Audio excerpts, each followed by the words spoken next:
Terima kasih Puan Ketua. Sebenarnya banyak yang dibahaskan tadi tidak ada hubung kait pun dengan rang undang-undang yang dibentangkan. Terutamanya yang berhormat Arau. Dia luar tajuk. Saya tahu dia bukan nak cakap di dalam Dewan, dia nak cakap depan TikTok dia. Itu taktik dia lah.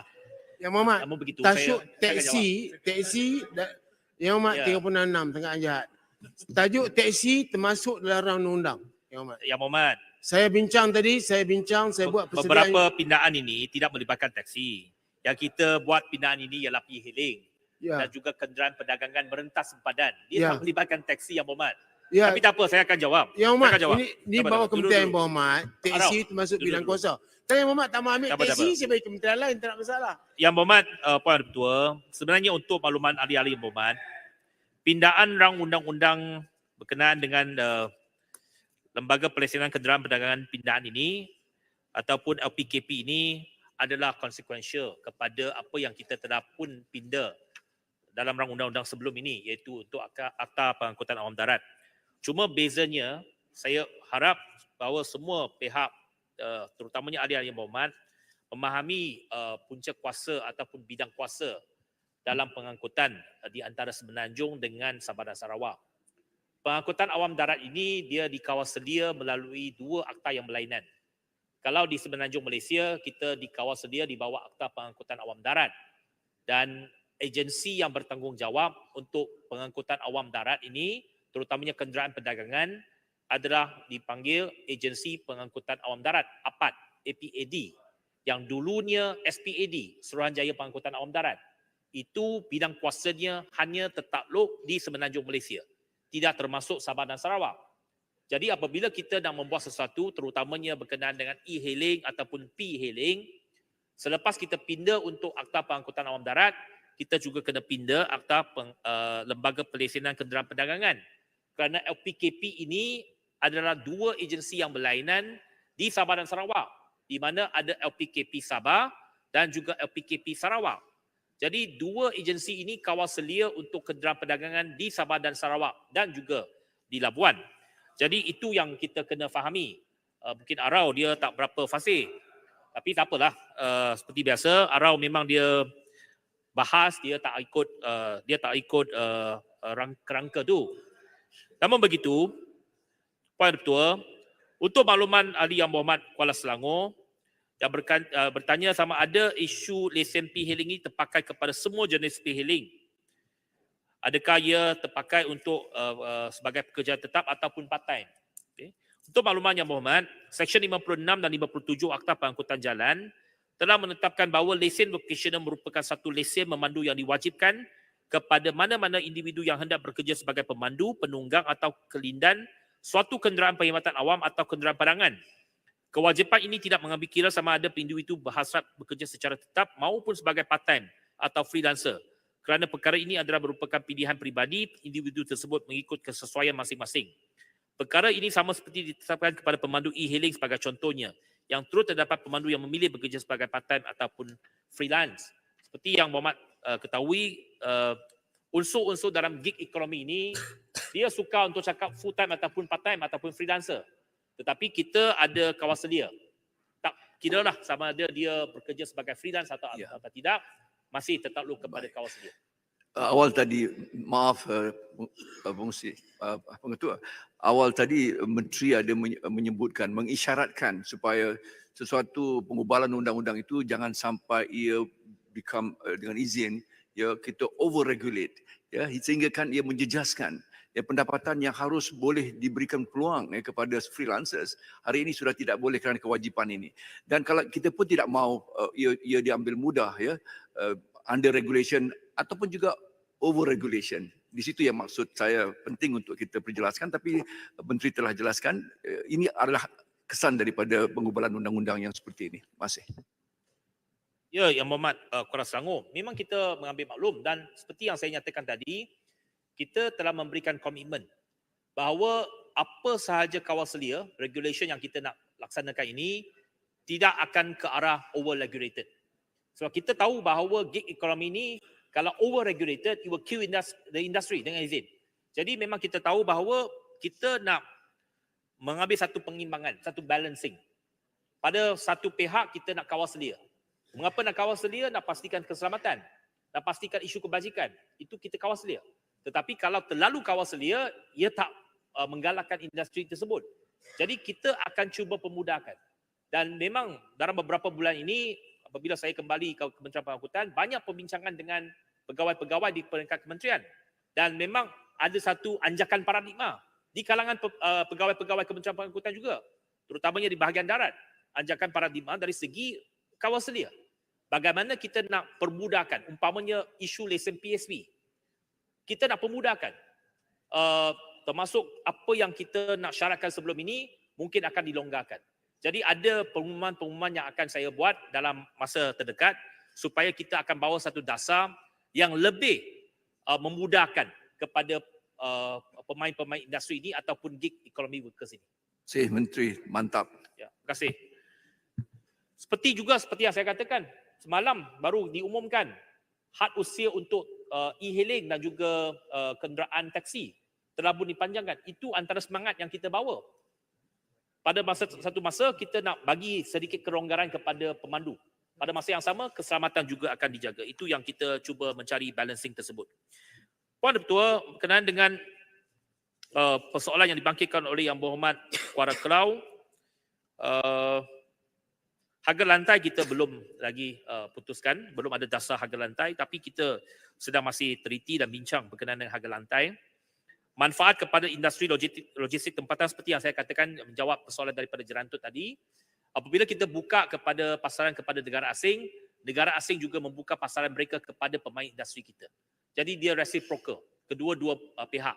Jadi kita pun boleh masuk negara mereka apabila dibuka nanti.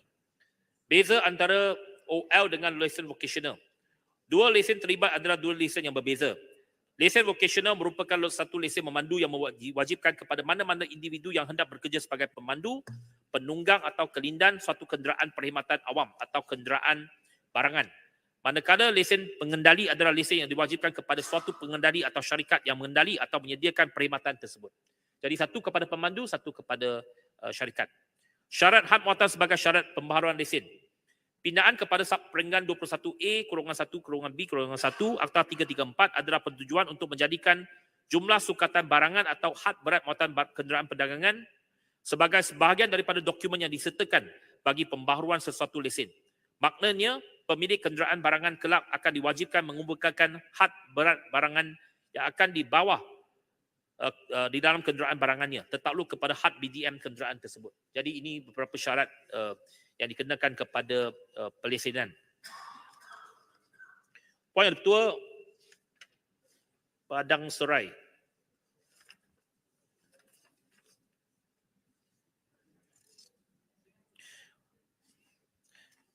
Yang Berhormat Padang Serai, berkenaan dengan memudahkan proses pengawasseliaan kereta sewa dan moratorium khas kepada kereta sewa, itu kita akan teliti lebih lanjut.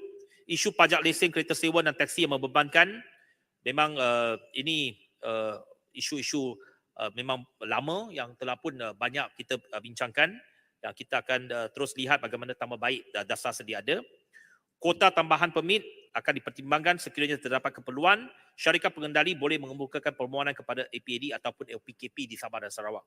Kita setakat ini tak ada dari segi siling kota. Jadi kalau ada keperluan, ada permintaan, kita tak ada masalah untuk luluskan kepada kota permit untuk taksi dan sebagainya. Membuka peluang kepada industri baru untuk merancangkan ekonomi negara memang akan diambil perhatian.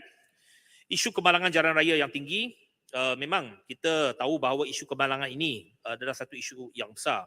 Cadangan yang dibawa oleh Yang Berhormat tadi meletakkan gambar-gambar kemalangan negeri, mungkin satu pendekatan yang boleh diambil kira, tetapi seperti juga Yang Berhormat Alostar katakan, mungkin kita juga kena menjaga perasaan keluarga-keluarga bangsa. Kalau dipaparkan gambar-gambar yang melibatkan kemalangan sesuatu mangsa itu, apakah perasaan keluarga mereka? Jadi ini perlu kita lihat. Tetapi bagi saya yang penting ialah kesedaran itu mesti mesti kita fahami di kalangan kita sendiri. Dan sebagai setiap ketua isi keluarga, kita kena adakan kesedaran ini kepada anggota-anggota keluarga. Saya ambil contoh, rokok juga kita ada gambar-gambar kanser paru-paru, kanser dan sebagainya. Tapi gambar di depan kotak rokok itu tidak menghalang orang yang merokok membeli rokok. Jadi itu perumpamaan yang sama. Jadi kita mesti menyedarkan mereka bahawa yang pentingnya keselamatan jalan raya ini mesti kita jaga bersama-sama. Dan kesedaran di atas jalan raya itu sangat penting supaya kita mesti memandu secara berhemah dan bertanggungjawab. Kerana apabila kita berada di jalan raya, kita bukan saja bertanggungjawab di atas diri kita. Kita juga ada tanggungjawab kepada orang lain. Itu yang message yang sangat penting yang perlu kita sampaikan. Yang terakhirnya Yang Berhormat Arau bangkitkan isu taksi. Sebenarnya kalau untuk taksi kepada orang muda nak kota 1,000 tak ada masalah. Arau, kalau ada permohonan hari ini kita luruskan, tak ada masalah. Tetapi persoalannya dari segi industri taksi ini saya tak tahulah sama ada anak muda berminat atau tidak untuk untuk melibatkan diri dalam industri taksi. Sebab anak-anak muda sekarang ini lebih cenderung kepada industri e-hailing. Dan memang saya ada perbincangan dengan syarikat-syarikat e-hailing untuk memudahkan kemasukan anak-anak muda. Kalau mereka yang tak mampu untuk memberi kenderaan sendiri, kita ada mekanisme yang boleh kita work out dengan syarikat pengendali supaya membenarkan anak-anak muda ini bukan saja terus ada kenderaan untuk membantu untuk mencari nafkah pendapatan, lesen PSP kita akan cuba pemudahkan. Jadi kalau Arau ada anak muda 1,000 ke, malah 10,000 ke, bawalah kepada kita, dalam masalah. Senarai nama bagi kepada kita, kita akan Yang Muhammad dalam masa seminggu berapa Yang Muhammad nak bagi kota dekat saya? Sebab saya akan iklan dalam TikTok saya yang sekarang ada 36 kita juta. tak bagi kota kepada ahli parlimen Yang Berhormat Arau. Oh ya, bukan ahli parlimen, Yang Muhammad Arau ni sebab nak buat percubaan. Bagi saya seminggu. Sekiranya saya akan hantar 1,000 nama orang muda. Bawa, tak ada masalah. Okey. Saya akan Dengan ini orang muda Malaysia, kita akan buat yang terbaik. Kita saya harap akan Menteri minta pegang Tuan janji. Pengarah APAD untuk Saya tanya Muhammad, boleh tanya sikit boleh tak? Untuk koordinat. Okey. Ini kenapa Puspakom ditarik balik hak monopoli? Tak payah jawab betul lah, tulis. Terima kasih. Saya boleh jawab, tak ada masalah Yang Berhormat. Saya tahu apa hujah yang cuba dibawa oleh Yang Berhormat Arau. Puspakom ini yang pertamanya bukan ditarik balik. Operasi Puspakom ini sebenarnya akan dilanjutkan. Konsesi 15 tahun akan diberikan kepada Puspakom untuk teruskan operasi mereka lebih 15 tahun lagi.